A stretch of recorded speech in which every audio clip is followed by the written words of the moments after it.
NASA's Parker Solar Probe turned a daring journey into reality. In fact, on Christmas Eve, the car-sized spacecraft came within 3.8 million miles of the sun's surface, marking humanity's closest approach ever.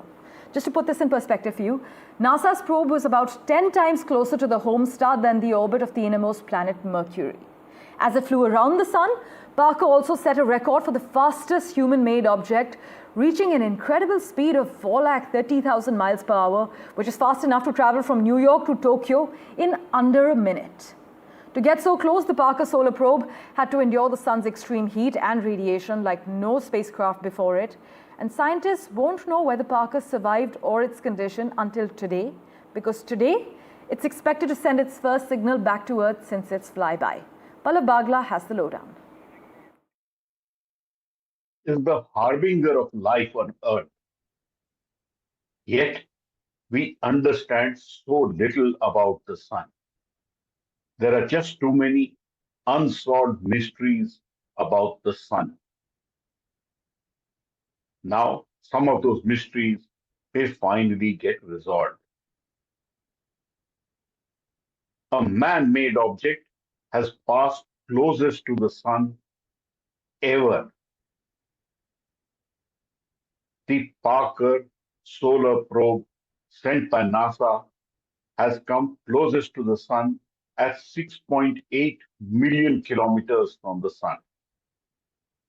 This is the closest ever a man-made object has had any entry near the sun. The sun's temperature is very high. The corona can go up to millions of degrees centigrade. The 685 kilogram satellite made by NASA had the closest approach very soon. The results of that close approach are still awaited. Yet scientists are very excited by that. There is a huge difference in the temperature between the sun's core and the corona, and scientists really don't understand why the corona is so hot. And hopefully, the Parker Solar Probe will answer some of those questions.